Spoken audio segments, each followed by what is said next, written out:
thorough planning. Hey, and welcome to Talk of Better Worlds. This is podcast number 4. I am SirFelixTheCat. With me, as always, I have Hawk. How are you doing today? I'm good. How about you? Not bad, not bad.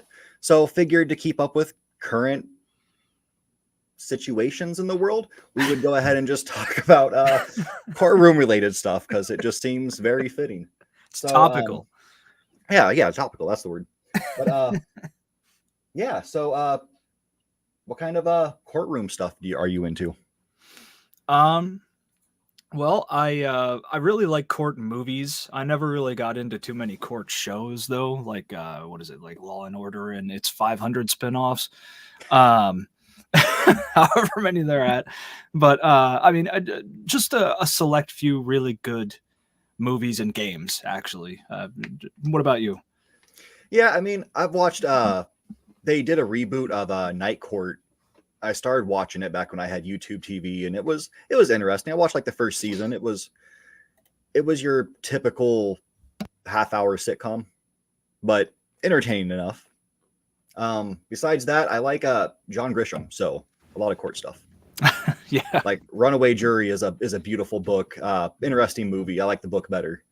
Yeah, but he's had quite a few, and they're all pretty hot. At least the movie book ones. Yeah, I like I just thought about this. Because it's been a while since I've done it. I really like watching depositions, especially with famous people, or really like heinous cases and stuff like that. It's kind of like they're long, they're very long, and the best stuff can be clipped out usually, but I do like to watch the whole thing because it's so snarky and rude and like underhanded. It's a bunch of adults trying to undercut each other, basically. I love it. Do you ever watch the ones where like the little gangster kid did something stupid, so they're going to be rude to the judge in the middle of their hearing? Oh yeah, those videos. Yep.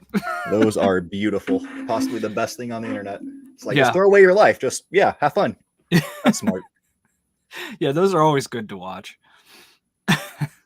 So what about video games? I know there's, I can think of 2, maybe 3.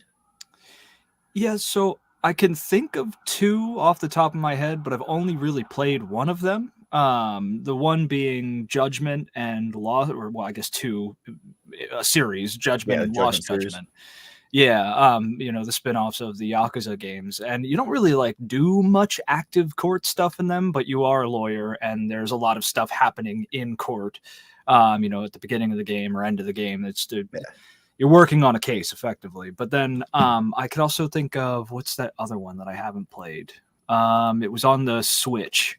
Oh, the Ace Attorney? Ace Attorney. Yep, that's it. Yep. That's the one. That's what I was trying to find for our background, to be honest, was like some sort of like live version of that. I see there is a movie. I was looking that up the other day. There straight up is a live action fan made Ace Attorney movie. Oh, I've got to watch that. Yeah, we should have done that. That would have been perfect. But I didn't know how we'd really find it. Find it on my streaming app. But that was really it.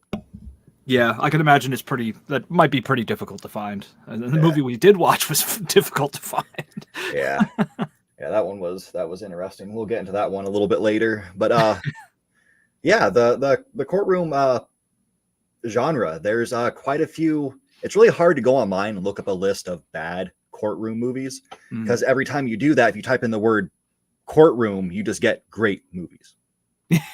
Yeah, I don't quite understand it, but yeah, there's like 15 different lists of like the greatest courtroom movies, and there's hardly ever any that really sync up perfectly. So what would you say is like the top 2? 2 might be hard because number 1 just in my opinion, my number 1 just overshadows basically everything. There's the 1 and then everything after it, and 1 would be 12 Angry Men. That is the courtroom movie. I mean, it's not like in an active courtroom. I guess it's more of the they're in the back talking to each other. But that's my number 1. For number 2, I'd have to think about that. Let me see. Well, here's one for you while you think about it. There's one that I saw and it kind of caught me by surprise because it does have a courtroom part to it. There is a whole legal aspect. Mm. but it's not what you actually associate the movie with. What is it, Miracle on 34th Street? Because he's being sued for not being a real Santa or something like that. Like something dumb is going on legally. Mm. But yeah, that comes up as one of the greatest courtroom movies of all time. Okay, and you know what? Actually, number 2 would be what's it with Jack Nicholson? A Few Good Men. A Few Good Men would be my number 2. But you can't handle the truth. No, I can't handle the truth. And if I had to pick a third, it'd be the one where what's his face says greed is good. You know, the famous line, greed is good. I can't think of any of the names of them at the moment. It's been so long. Greed is good. Let's see. Who was it? Michael Douglas. Wall Street Money Never Sleeps. That's the one. Oh, okay. That's the one. And the line that stuck with everybody was greed is good. That one's pretty good. Been years since I watched it, but those are my picks. I wish at the time they would have, back when the movie was made, that and Ray Liotta's still alive, but when what's his movie? His drug movie. The mob one? Yeah, what's it called? Oh man, this is embarrassing. Yeah, especially I'm the one talking about it. I can't remember the movie. Goodfellas. Yeah, Goodfellas. So if they would have like at that time, after that movie stopped, like started making a follow-up, which is a courtroom one, that would have been dope. That would have been cool.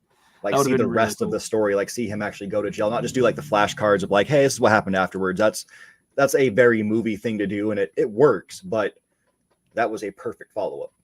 Yeah, like with you have like a good cast, you have a good crew working on it, they'd be perfect to just move on with it. Yeah, and I think for Goodfellas, I think like the FBI agent or whoever that was on the case, like the real dude was actually in the movie too. Like playing himself in the movie. If I remember right, it's like there was someone who was actually involved in the case. I believe it was one of the FBI people, but I could be wrong, who was playing himself in Goodfellas. So it'd be cool to have, elements of that, like some of the people who did the stuff and who were there play roles of themselves in the follow-up like courtroom drama movie. Yeah, they need to do that more. That'd be pretty cool. Yeah, I don't know why. I mean, I guess like it depends on the situation. Like it depends on, what the person did or what they were involved in and whether or not they want to continue to be associated with it or relive it, but like, I think it'd be pretty cool for more movies to take people, if they're based on true events, to take people who actually were in those events and have them play themselves. Yeah, just to bring the victims in, they'll just have to relive everything over and over and over. Yeah. Treat it like a horror movie series. So you're just going to have one every 2 years. Like, hey, here's a new one. Relive it again. It would just be like the news. Every day, relive it. The vultures behind the news, Yeah. Yeah, man, hearing the same story like every day, like it's something new. It's like, dude, you talked about that on Monday. Yeah. There was a news story about, and this was years ago. I forget all the details. I forget the woman who was doing the interview, but she's that like, I think she was like a prosecutor or something, and kind of got into news and politics and stuff. Has the blonde bob haircut, but she was interviewing a girl who had been abducted by somebody, like, and was held prisoner effectively for years and years and years. And this woman kept asking the girl, and how did you feel while you were trapped in that house? How did you feel when they were doing these things to you? And the girl had the maturity to be like, hey, I don't really want to talk about this. But she kept pushing and pushing. So it's bad. Yeah. Yeah, this made me think of the Unbreakable Kimmy Schmidt. That's her same story, as she was held captive in this underground bunker for all these years. And when she comes out, like the news they just act dumb about it, like you would expect them to. Yeah. But it would be cool to have more people involved actually doing stuff for movies that are about what they were involved in. Yeah. Back to the courtroom ones. Yeah. Would you ever want like one of your not courtroom IPs to be turned into one? Did you ever watch back in the day, Hanna-Barbera, there was the Space Ghost cartoon, and then for Adult Swim, they made Space Ghost Coast to Coast. No, I think I heard of Space Ghost Coast to Coast, but I've never seen anything on it. Oh, it was so great. They took like the superhero and put him into a talk show situation. So he's the talk show host. Okay. And some of his like villains were like co-stars and all this stuff. It was fantastic. But like how would you feel about like I don't know, Warhammer coming up with like some court spinoff, which is just like goofy. That would be awesome. Like I actually, so like if specifically Warhammer 40K, I would love to see like an Imperial or an Imperium courtroom, you know, Yeah. where they've already chosen guilty before anyone steps in there. Yeah. Or like it's like Starship Troopers, you know, they have like the one guy, the murderer or whatever was it was decided he was guilty like before court even started. So it's just a show effectively. Yeah. But I think that'd be funny. That'd be cool. I mean, what I'd really want to see is like historical court dramas. So have a court drama set in another country and another time. That'd be really cool. Yeah. But what about you? I would want to see more like Star Trek. What was that one in Next Generation? Oh yeah. Yeah, that was beautiful. That would was be probably awesome. one of the most intriguing episodes of the whole series. It just really pulls you in because the way they do everything. Yeah. There's Go ahead. Oh, I was just gonna say there's a few episodes in the Next Generation, and then I think there's like one or two in DS9 where they have, you know, it's a court drama episode effectively. But you might be thinking of Measure of a Man from the Next Generation, where they go to court over whether or not Data is like a person. Yep. Yep.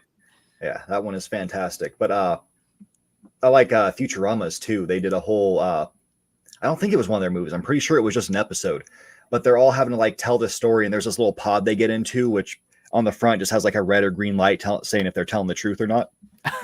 And it was the greatest thing because you go through this whole episode and it's like they're telling the story back and forth, and finally they get to the end of their story, and it stops like mid-action, and the people are just like, okay, so what happened next? And they're just like, next, you called us in here, and we've been doing this for the past half hour.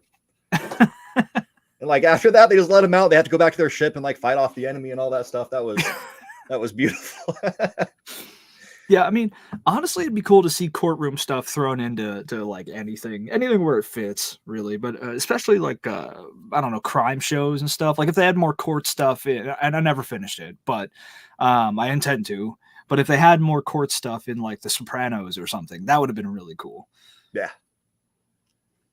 that'd be pretty awesome. I also want to see it in like things where it would be awkward to fit it into like superheroes, Dragon Ball, something like that. Yeah. Like actually, Goku to level the whole like city and whatnot, and then they get brought into court for it. That's something I would actually really want to see from superhero stuff in particular. And you know that I'm like 100% burnt out on superhero stuff. Yeah. But I would like to see two sides. One is the courtroom side, like an international court, you know, taking some superhero to court because, oh, hey, they saved the world, but they leveled 3 cities to do it. And like, we got to go through the logistics of that. And then the other side, which I know Marvel has, I think it's Marvel, they've tapped into this, the people who clean up after the superheroes. Yeah. I forget what their name is, but that's a pretty cool concept. Yeah. Yeah, they're the true heroes because I mean, next time you read the comic or see the cartoon or the movie, building's fixed that they just leveled, so you know they are miracle workers. Yeah, it's fixed pretty quick. I'm trying to think what else there is for different IPs that are courtroom related. Typically show, because I can't think of any good show ones. Yeah, when I think of like courtroom media, movies are the ones. Like movies is what comes to mind on that for me because there's been like a billion court movies, and I think like it lends itself better. The type of storytelling, I guess, lends itself better to a movie than it does a show, unless it's like 1 episode or 2 episodes, maybe. Yeah. But I can't think of many like court-centric shows. Yeah, the closest I can get is Daredevil season 1, because they are doing that whole, or no, is it season 2? Whenever they bring in Punisher, they're doing his case. And Okay. that was a lot of court stuff, preparing for court, like all the aspects of basically being a actual lawyer like Matt Murdock is. Yeah. And it was pretty awesome to see that in done, because usually shows, superhero shows especially, they don't focus on reality. They try to. The MCU has like hinted at it, but they really don't do it. Okay. Like the most you get for like daily lives is you get Captain America running laps around Falcon, and that's not daily life. WandaVision was definitely not daily life. That would be insanity if it was. Yeah. Oh, you know what? Actually, we're forgetting about an entire like subgenre of court shows in particular, like the what is it, like Judge Judy and the People's Oh yeah. Court and all that. Yeah, those were great. I think some of them are still running, actually. Yeah, there's new ones. What's his name became a judge? Oh, he was doing Family Feud. Funny guys, Oh, Legends of Comedy. mustache dude, right? Him? Yeah, yeah, What's his name? yeah. We're just terrible with names. Well, yeah, I mean, I'm terrible with names all the time, but today my brain is fried. Family Feud. The host. It was the most recent host of Family Feud. Yeah, Steve Harvey. yeah, Harvey. There we go. That's it. Mustache Yeah. guy. I'm pretty sure he has a judge show. I thought I saw that. It could have just been a joke, but it looked pretty real. Let's see. Let's verify that.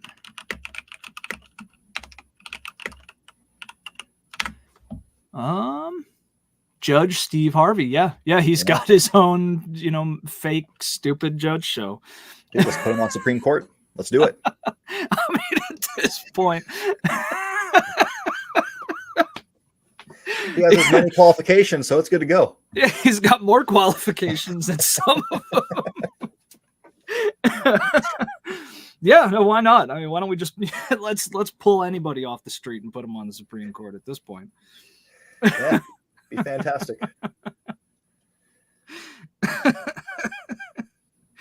But did yeah, Springer ever do one? Oh, well, his show kind of was like a courtroom, except not legal at all. Yeah. Let's see. I would love for his show to be just straight up a courtroom show at the same time. It's going to go through like the whole thing where they're going to fight in the middle of it and argue, and then it's going to go at the end to straight just courtroom status, and he's going to give out his ruling. Yeah, I mean, it would actually kind of work. His show could easily be turned into one of those. But okay, yeah. So Judge Jerry was a show. I wonder if I hope it was like his other show. That would be so fantastic. Yeah, this is definitely worth checking out. I think it was canceled pretty quickly. It started in 2019 and ended in 2022. So, that's the thing though. I want to know if they're like if the stuff that happens on those stupid court shows like Judge Judy and stuff like that, if they're like is she actually a judge? Like, does a ruling actually count? There's a couple of them that I believe that were real judges. I would assume theirs do count. That'd be kind of weird if if they're an actual judge and it doesn't count. But yeah, if they're just an actor, like I don't believe Steve Harvey went to law school and got past the bar and everything. Yeah. So that doesn't make any sense. No. And that I think it'd be worth looking into and revisiting at some point to see like how many of these are actually like legit and whether or not they count, or like maybe they just put on the show and then do the actual like they do it again afterwards, Yeah. Because can't you? And I'm not the most well versed on this, but can't you not like take pictures or record any actual courtroom or like while court is in session? I think there's a ruling on that because I think it depends on where it's at. Something about one of Trump's cases is what brought that up. Is I think someone was asking for cameras to be in there. I thought it was him, but who really knows who was asking for anything in that case, any of those cases? Yeah, it's a mess. Yeah. Well, actually, no. Now that I think about it, there are like recordings of some courtroom going. Oh yeah, we've seen them on YouTube. Yeah, we were just talking about them. Yeah. Well, I mean, the ones that we see on YouTube, it's usually like the ruling. Like it's a clip of like the ruling. Yeah. And the kid or whoever is getting smart with the judge, and they're like, "Oh, I'll give you 10 more years." Oh, Yeah. you know, it's that kind of stuff. And there was But Alex Jones. We saw his case. yeah, so I wonder what it is that, like, why can they I, record some but not others? I think it's state law. I'm pretty sure the case in New York for Trump was the reason why they had to have the artists instead of cameras is because New York state law doesn't allow cameras inside the court. I could be wrong on that, but it sounds intelligent. Yeah, it sounds right. Okay, well, here we go. A growing consensus of courts have recognized a constitutional right to record government officials engaged in their duties in a public place. So I think it's kind of like an ongoing thing. You're probably right. Like some states are okay with it. Yeah. And then some like municipalities and whatever might or may not be okay with it. It looks like they're discussing audio and video recording, like which is okay. What do they accept?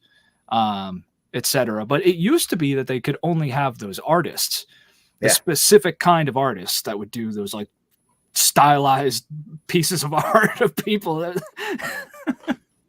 The ones for Trump's New York case, that was just too funny.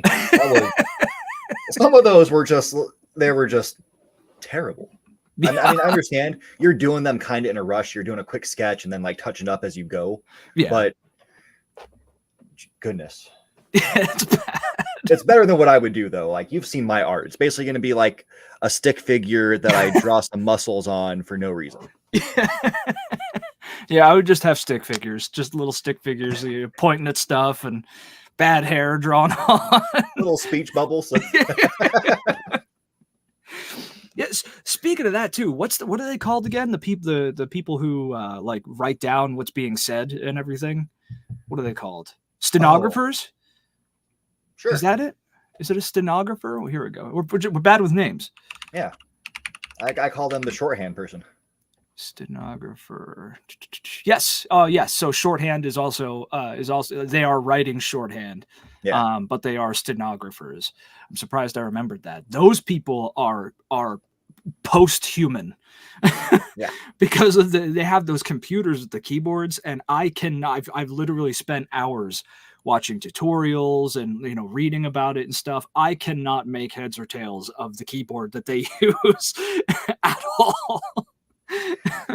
Well, have you ever watched any of these inventory companies go to a store and start doing their stuff? No. So they wear like this fat calculator looking thing on their hip. Mm. And they're counting with one hand out in front of them. Meanwhile, their other hand is like at the ready to draw their gun, which is just the calculator. And they're just typing away like a madman. And it's like, how do you know what you're doing? Are you hitting anything that makes sense? I mean, or just like many clicks I do, that's how many I see. If we looked at it, it'd probably make no sense. It's probably some kind of like code thing. That always fascinates me. The people who get that good at like typing something up or practicing a different form of communication or like record keeping that most people don't usually use, because you've got to be good to do that stuff. I think it's a very respectable position. Yeah, because I used to, when I worked at the gas station, I used to follow the people around as they were doing their counting, and it's insanity watching them. It makes no sense. I can tell when they're hitting like enter or whatever for the next thing, but because that was their thumb, they would slap it pretty hard. But yeah, the other fingers are just going like crazy, and it's like, okay, cool. Yeah, it's crazy seeing people do stuff like that. Put them back in the Wild West, see how quick they are. Yeah, I wonder if that could actually like translate into quick draw. Oh, sorry, I said it wrong. I gotta say it your way. Wild West. Oh.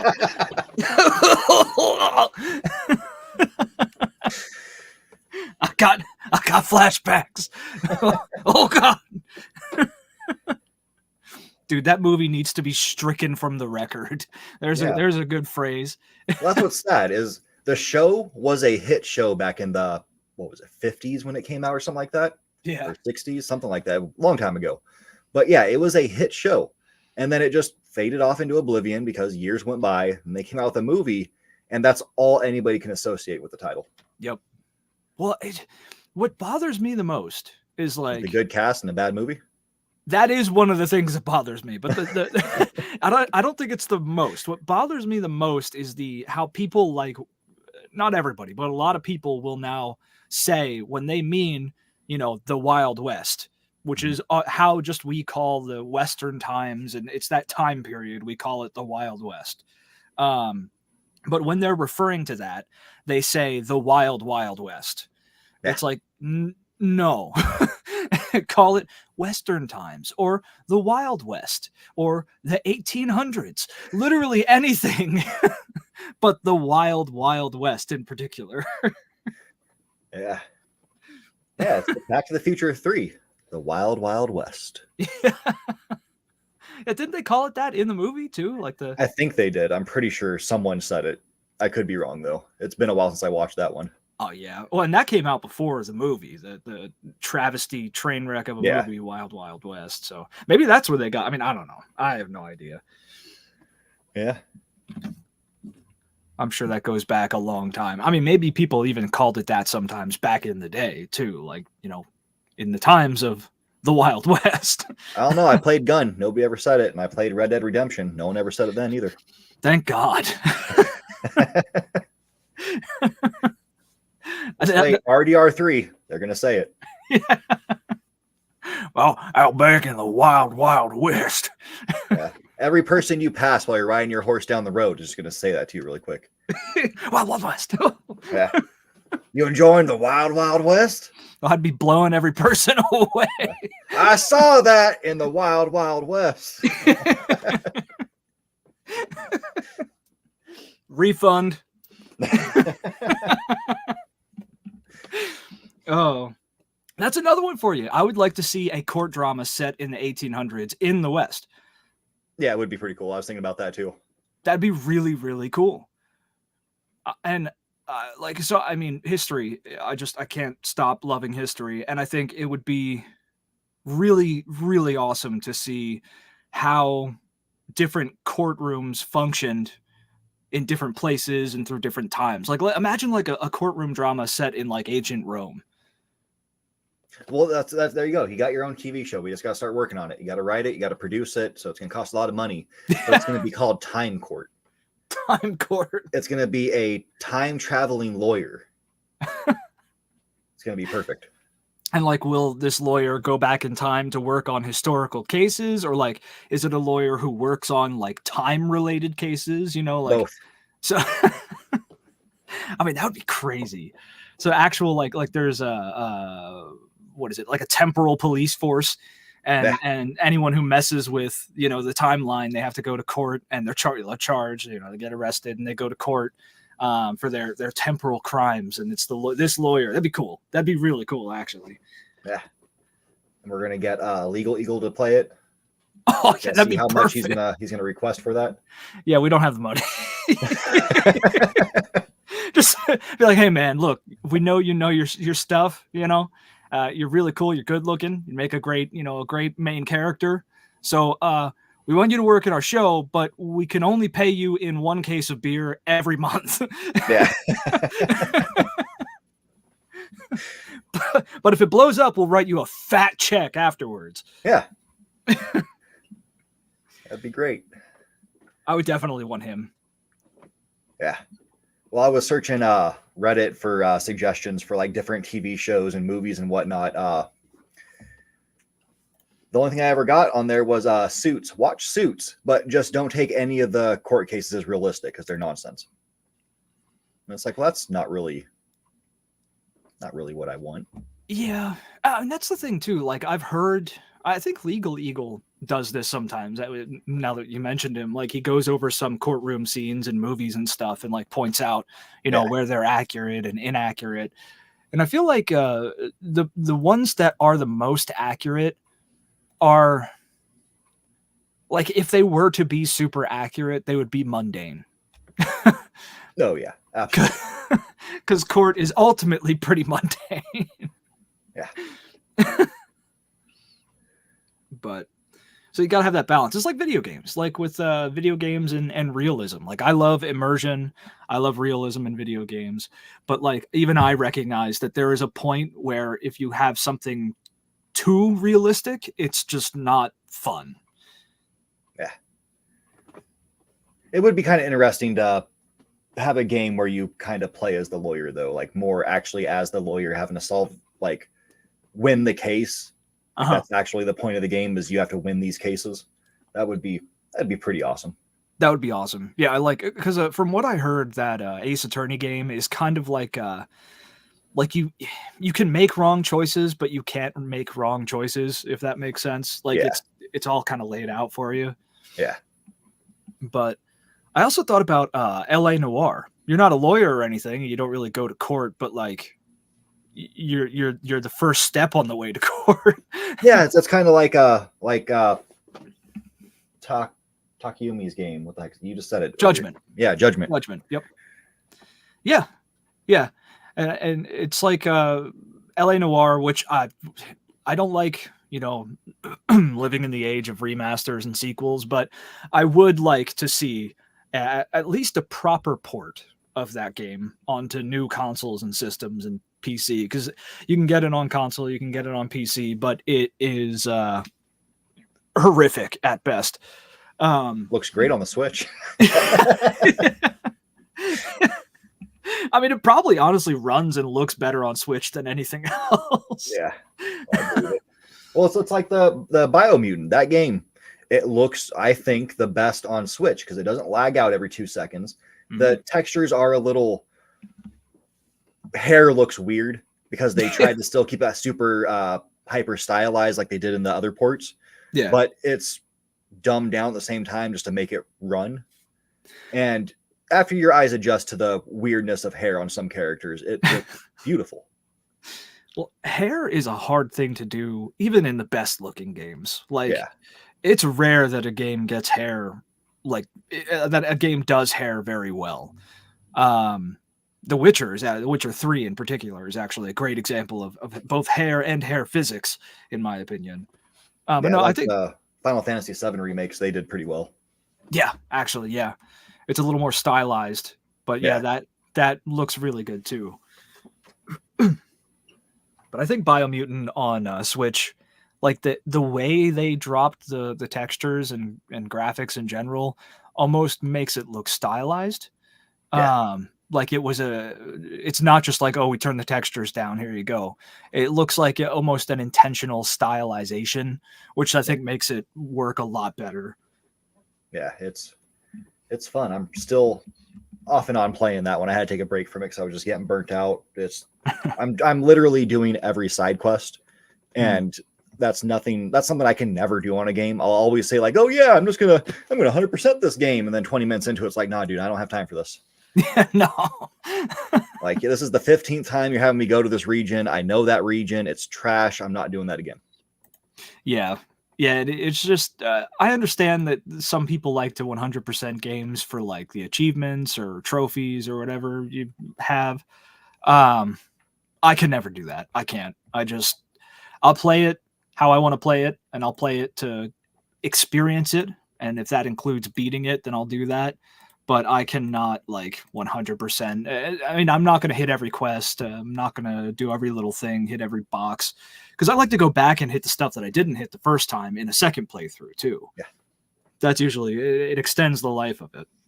Yeah, and it kind of makes it feel more natural, like real. Because you're in real life, no, you're not going to catch me doing 10 billion different little menial tasks. Like that's trash. I'm never doing that. I'll help someone out. I'll help a couple people out.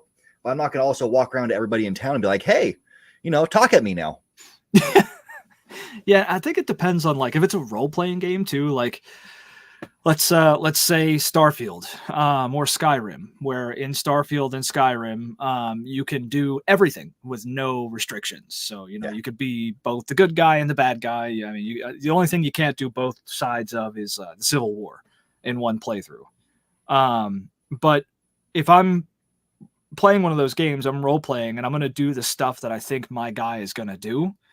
And that's definitely not going to be everything, which makes it nice to come back again and play as a different kind of guy and then do the stuff you didn't do before. So you get to not only do different missions, but you get to role play in different ways. And I think it really extends the life of something like that. Maybe Skyrim, but not Starfield. Yeah. I do want to know how many missions are in Starfield. I never looked that up. I don't know if they have the procedural thing like Skyrim does, where it just you could just get an unending amount of random missions. Yeah, but I have no idea. well, they don't count that like they did with Fallout 4, do they? Because Preston just gives you endless quests. Yeah, I don't know. I've never seen an actual I've never seen anybody give a number or even talk about how many missions there are in like missions in particular in Fallout or Skyrim or any Bethesda game. Actually, it's always like, well, no, actually, they did talk about the number of quests for Starfield when they were talking about the big city, the New Atlantis or whatever. Yeah, They said it has more quests in it than any other city they've ever made. So, but yeah. I don't. I've never seen a hard number. If they do count the infinite ones, then I think it's not trustworthy. Yeah, yeah. Because I mean, Preston's missions eventually, you're gonna get called to a place you've already saved. Like you've already been there multiple times. Yeah, And it's yeah, just they're being attacked again. But yeah, I don't consider that endless missions. That's just redoing. Because I mean, if that's the case, then every mission counter game, like God Eater or something like that, yeah. endless quests, because you can just redo them over and over and over as much as you like. Yep. Yeah. And even though Yeah. there's a number, there is a hard number. It's something stupid in God Eater, like it's in the hundreds, just crazy high number. But yeah, I mean, it's fun, but seeing that number also makes me mad. It's like, okay, I've done like 200 missions. What is going on here? Why are we not done? Yeah. It like a game can have 200 missions and still be really fun, but they've all got to be good and they've all got to like hook you, you know? Yep. You can't go doing the same thing 50 times. You're just going to get bored. Yeah. Or, I mean, unless you do the same thing 50 times, but the writing is good enough that you have a mental excuse for doing the same thing 50 times. Yeah. I mean, it's like Destiny. Look at Destiny. It's one thing. Destiny is what you do one thing. Or, sorry, two things through the whole game. Whoa, whoa, whoa. There's at least 4 directions on the compass. Yeah, so you could go in 4 directions and do 2 things, but it's still fun for like 100 to 150 hours, I'd say. Yeah. Like, we got that out of it, I think. Yeah, absolutely. But yeah, there's not many other games I could think of that do endless quests.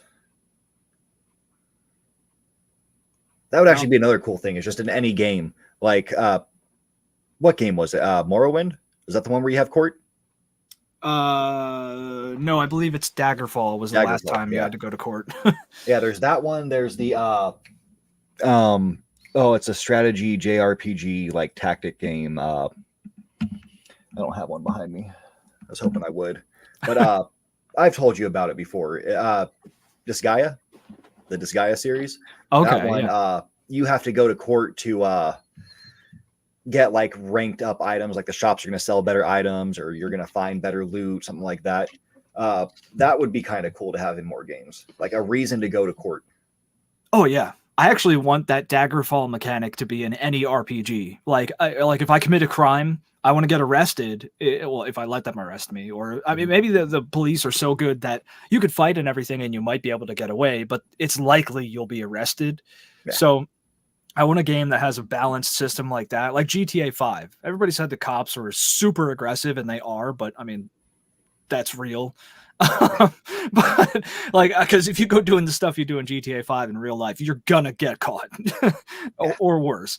But so have something like that where they bring you in, have like a Skyrim, Oblivion, Daggerfall, Morrowind kind of prison system where you serve your sentence for a bit by like sleeping in a bed or something, but then you actually have to appear in court and go through your hearing and everything and do the whole process and maybe shorten it so it's not boring.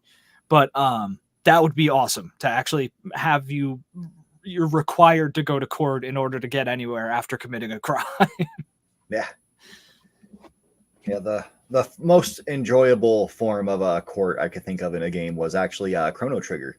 You get accused like these crimes, which if you look at it a certain way, I guess you could say he's guilty, but you didn't do anything bad. You didn't actually kidnap anybody. You followed them in to save them and whatnot, like followed them back in time.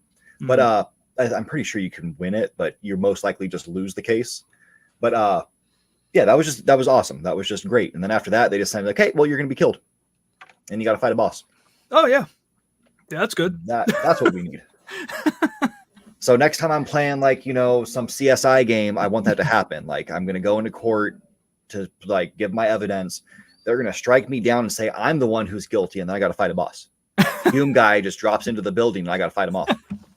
Oh, you're done at that point. Yeah. I got a magnifying glass and some rubber gloves. We got this. And hopefully superpowers. Yeah. Nope. That's it. I'm just going to get behind some light. I'm going to shine it in his eyes with the magnifying glass, and I'm just going to win. Yeah, that's just, I mean, that could happen in Doom. I've seen that. Yeah, it happens all the time. No, I think it would always be cool to have more immersive stuff in games like that. So I'm always there for, and I know a lot of people don't like it. I know it's not everybody's thing. So maybe give them the option to skip it or something. That'd be cool. And that would be cool in the Disgaea too, because it's fun to do, but oh my God, the game hates you. So you're going to get a lot of people voting no. And if it's no, I believe you have to fight everybody in the court. And some of them are like just level 100. Oh, yeah, or higher. And you just die. That's the end of you. Well, yeah. So you got to go to court. Yeah. Go to court and get killed. Yeah. It happens in real life all the time. Oh, I saw it. Like that guy who like threw himself sideways over the judge's like pulpit thing or whatever. Yep. That was crazy. Yeah, there's been a lot of crazy stuff lately.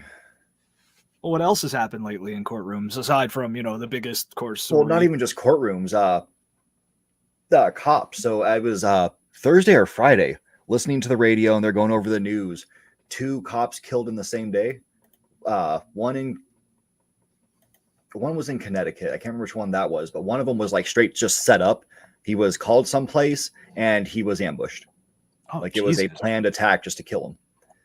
And then another one was a cop on this, like a highway patrol type person. They were pulling someone over for driving without their seatbelt on. Mm-hmm. And as he's like going to the car and whatnot, a car swerves and hits him. Just takes him out. Jeez. Yeah, and it's like that's insane. Yeah, man. People have been losing their minds, man. Yeah. Like there's crazy stuff has been happening around the world since humans crawled from the muck. But like, I feel like in the last couple of years, there's been a new particular kind of crazy, and I feel like it's mostly in the United States. Yeah. I feel like we're broken at this point. So you're seeing like all kinds of people doing just insane stuff. That one where they were like trapped, where that was the cop like brought in, like the guy was speeding and he intentionally sped by a cop so he'd follow him, or did they call him to a location or something? Or the one who was ambushed. I'm not sure really what happened there. All they played on the radio was their like the chief talking about him, saying he was a good guy and all this stuff. Yeah. But yeah, apparently that's all it was. He was just pulling. He went to. I'm pretty sure he got called. But yeah, whatever it was, they said it was absolutely an ambush. Like it was planned. That's crazy. That does happen sometimes. I don't know if they were targeting him specifically, because I could definitely see that. Like he pulled over the wrong person or something like that. Then these little gangsters are going to want to like trap him. Yeah, I mean, I could see it going either way, where like someone was targeting the individual for some reason, or it could have just been someone wanted to take a cop out, because that kind of stuff has happened before too, where they just set up. I actually saw a video of that where they set up an ambush and they kill. I think in that one they killed like 2 or 3 cops. The guy had some kind of assault rifle and a bunch of pistols and stuff. Got into a gunfight in the middle of a like freeway, basically. Crazy, man. Yeah, it's awesome stuff. It's real good. It's our typical awesome stuff. It's great to be an American. Yeah. You know what you got to do? You just got to put a gun in the hands of every citizen, and that'll solve the problem. That's it. Oh, yeah. That's Because you know what stops a bad guy with a gun? Good guy with a gun. A good guy with a gun. Unless Yeah, they it's like don't. that guy in the old guy in Arizona last year or a couple years ago, whenever it was, where he was the good guy with a gun, and so some dude's robbing this like restaurant that they're at, and Oh, yeah, and the dude like shoots him in the back and kills him. yeah. And Yep. didn't he shoot him like 3 or 4 times afterwards too? Like Yeah. just pumped a couple rounds into him. Yeah, shot him, took him down, stood over him, shot him, and then And left. if it's the one I'm thinking about, I think this one happened in Texas. Oh, it could have been Texas. It was somewhere in that region. Some desert somewhere. town. But didn't he make some racial remarks afterwards too, or like while he was pumping rounds into the guy? And the dude stuff just kept coming out afterwards, and it just got worse and worse. God, dude. And it turned out the dude had an airsoft gun too. Yeah. And it's like, I mean, one, don't go robbing anywhere. Like, it's a good way to get got in the United States. But like, I don't know. I just think this use of extreme force without any other attempt is a little excessive. Yep. But good stuff. Yep. Awesome. It's my favorite. The best, man. Best country on the planet. Yep. Yeah, any state that has like open carry laws just freaks me out. When I was living in Arizona, that was the weirdest thing. Working inside a grocery store, and then here's people walking in with their guns. And that's just a normal thing. Then I see that here. I went to Walmart, the Walmart in the area one time, and yeah, this dude is walking around the store with his gun in the back of his pants, and it's like, yeah, I feel less safe with that. Yeah, I feel a lot less safe with that. Yeah, I have no problem with guns. I've owned quite a few. I've shot even more. I have no problem with guns. I have no problem with gun ownership. I just think it should definitely be a little more regulated at the bare minimum. Just like let's stop making it so easy. Because if you're a well-balanced, okay in the head human being, get your guns, whatever. They're fun. I get it, and they're practical. You could use them for defense and stuff like that. I get that. But too often we see people who are, there's the just totally unhinged ones that wind up using it for very messed up things later. But then there's also the ones that maybe aren't completely unhinged, but are just extremely paranoid. Yeah. Like that guy with the gun in the Walmart or whatever, like that's probably someone who is like hyper paranoid. And I don't know if that's really a good combo. Oh, absolutely. It's great. Yeah. This is because the moment anything gets a little tense, you've got guns coming out. Yep. Yeah, but I mean, without guns, there's like whole pages of Reddit nonsense that you just wouldn't be able to see anymore. You just get rid of all the people who just randomly shoot someone. Oh, yeah. Like the Facebook live shootings and stuff. Yeah. God. Yeah, geniuses. Look what I'm doing. Yeah. Yeah, nobody will catch me after I post this video of showing my face and committing murder, That's the game. That's the game we need. You're going to commit a crime and you have to lie your way through to winning the case. No, Judge, I didn't pull out my phone, hit record, and then blow a guy's face off, no. But we caught you on the video. No, you didn't. You live streamed it. No, man. No. It wasn't me, man. Come on. But speaking of lies and courtrooms, we should talk about this movie we watched. Yes, Oh,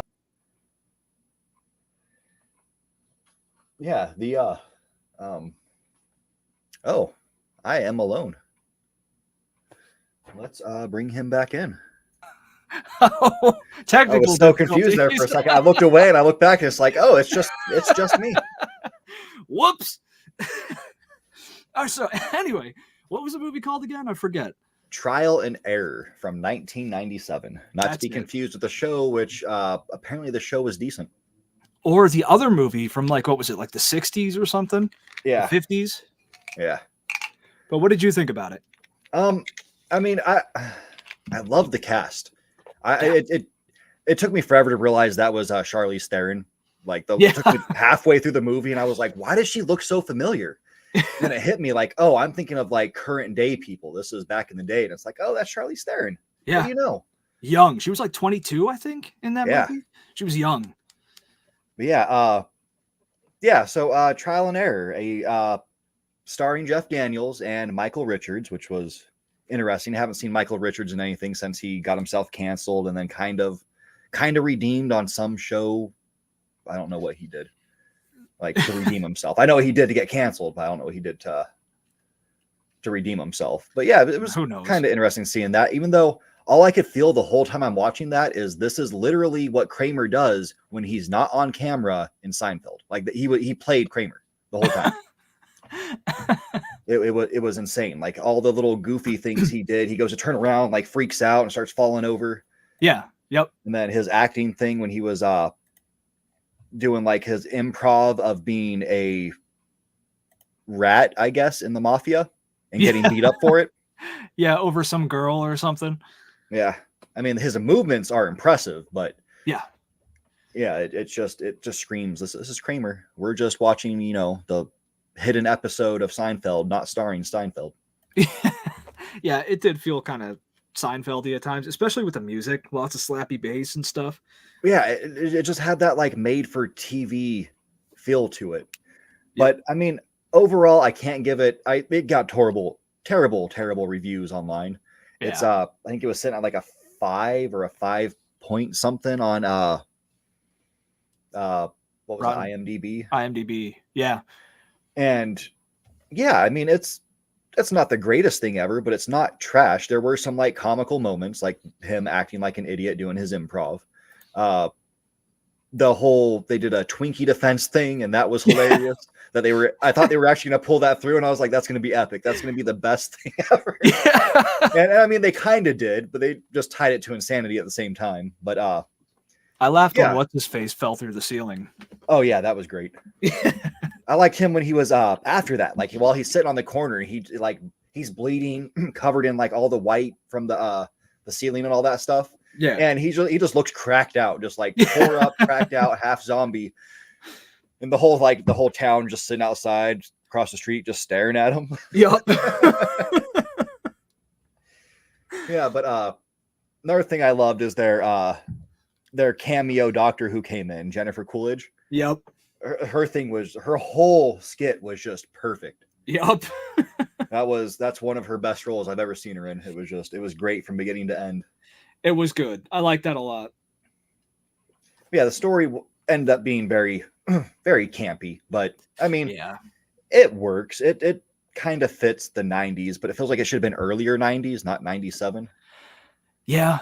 Unless this was like, I don't know, because Liar Liar was around the same time, I thought, and it doesn't seem as, I don't know, bad, I guess.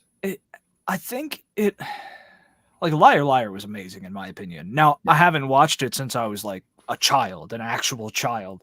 But this movie, it was too on the nose and too, like, it played out as you would have expected it to. Yeah. You know what I mean? You could call everything like halfway through the movie.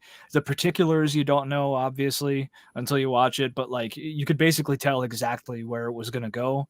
And it went exactly where I didn't really want it to go. And it was just kind of the stereotypical, like, oh, everybody gets better. Everybody's a good person in the end. And everybody, goes straight and everybody wins except for they live happily ever after. Yeah, happily ever after and blah, blah, blah. It got a little creepy too with what's his face from Seinfeld and that lawyer chick. Yeah, the defense attorney or the prosecutor. Prosecutor, that's what it was. Prosecutor, yeah. That got a little weird. Yeah. But yeah, where do you want me to be right now? Yeah. And like I don't think he has the look to be a character like that, in my opinion.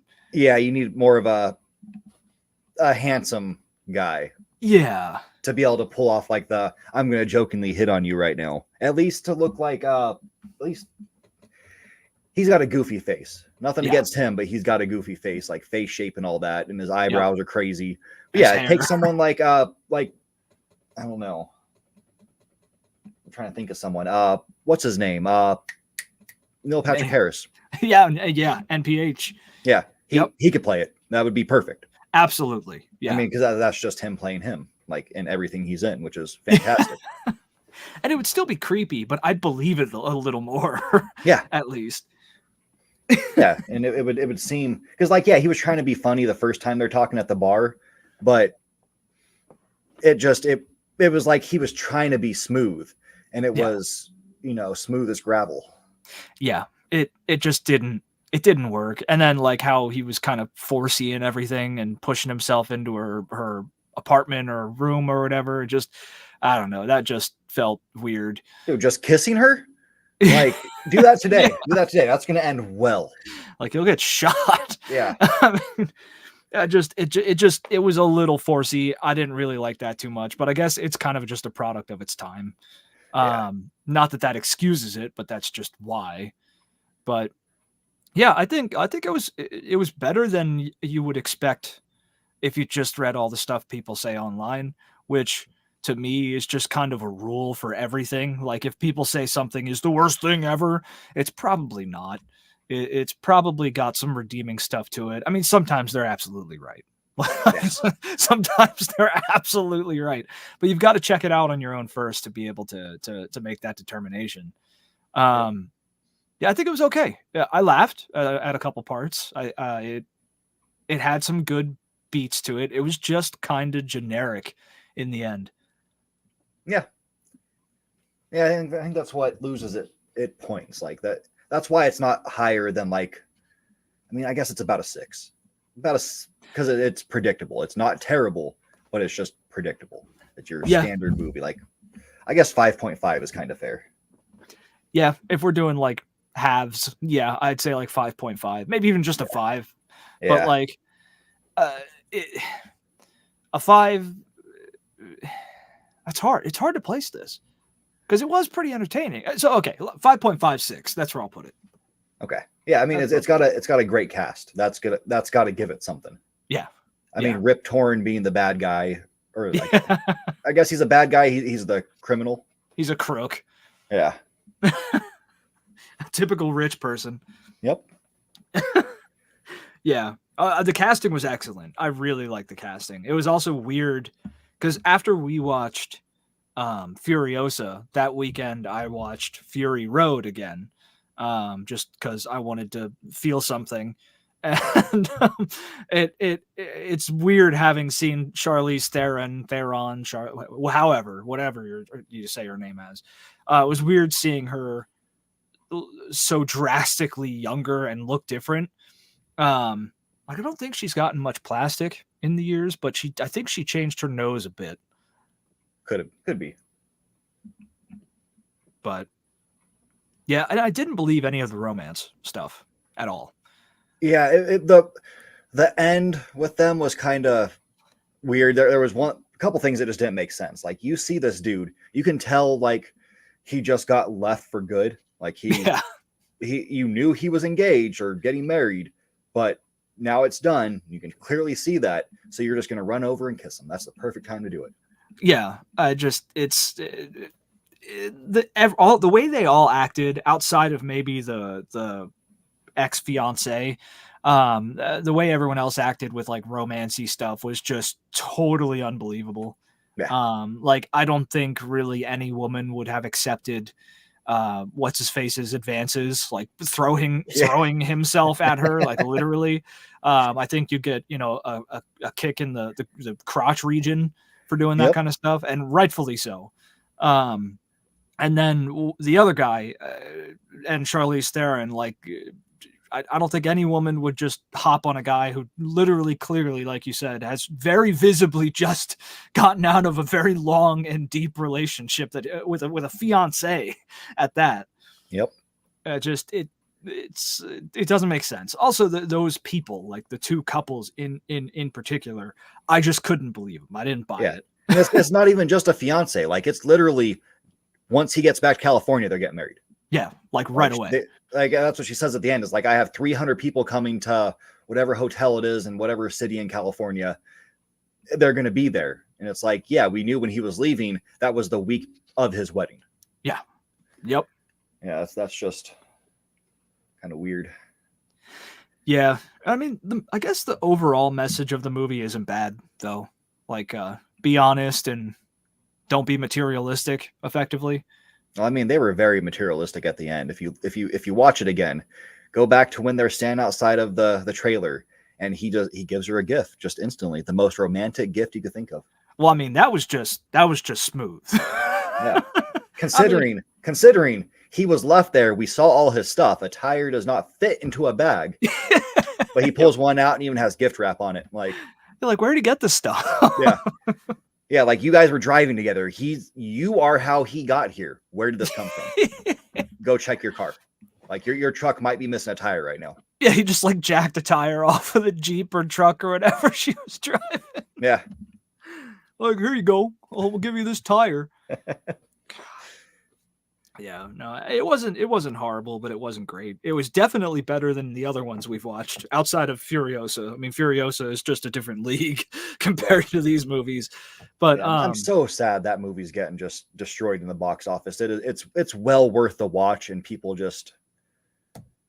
either can't, which I understand that. If you can't, that's one thing. Yeah. But to be a fan of like that kind of genre, I guess, and not want to go see that one is just, it doesn't make sense to me. I think Furiosa is destined to follow the same path as I'm pretty sure every other Mad Max film at this point. Or like it doesn't do great in theaters, but then blows up afterwards. At least Furiosa or Fury Road did that.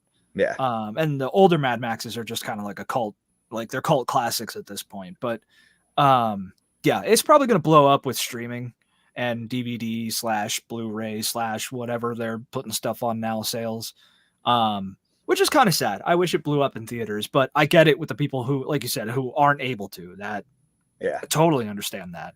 I mean, we probably shouldn't have for monetary reasons, but it's for people who are fans of it, or even fans of Fury Road, which there are apparently many fans of Fury Road out there. I don't get, if you can see it, I don't get why you wouldn't. Yeah, because it was good. Like I was put off by the cards, like the chapter cards, but yeah, I don't know. I could watch it again, and I think I would just enjoy it. And I am a big Chris Hemsworth fan. I think he was fantastic in basically everything. He did those Netflix movies where he's the soldier. Yeah. Those are beautiful action movies. He did even in Ghostbusters. Like that Ghostbusters movie wasn't the best, but you know what made certain parts good? Him and his character were just perfect. He played the dumb hot guy. That's not something you see too often, and we need more of that. Yeah, he's a really good actor, and it's I want to see more of him not being a hero and not being like just generic hot guy, because in Furiosa he was angry, he was messed up, he was a bad dude. I want to see like a believable bad dude. So I want to see more Chris Hemsworth in roles of like bad dudes. I just want to see him be the bad guy for once. Yeah, because not every actor can pull that off, but he nailed that. Yeah. Dementis. Dr. Dementis. All right. Well, we should probably wrap it up for this week. It's been a quick hour. That was kind of surprising. Yeah, actually. But yeah, so we have some videos coming out this week. Working on one that I'm editing right now for fantasy fiction. Doing a blender for that. And then we have just finished recording another one this morning for what was that? Sci-fi. Doing a Nerd Talk Thursday on sci-fi IPs, and I'm looking forward to those. I'm gonna have a little bit more fun with the imagery we show. Yeah. Gonna get into doing movies and TV shows. Yeah, which will be nice. Yeah. I have the first in a new series of history list videos, Nice. history blender videos. I'm working on that. I'm going to try and get that done by Monday, and then or well Sunday night, and then my next Nerd Talk Thursday video is going to be on castles. Awesome. Castles throughout history, IPs, fantasy, good examples, bad examples, why they were the way they were. If you want some bad examples, I'll just boot up Minecraft and I'll build you something. Yeah, we could use it. He's like, here is a terrible example of a castle.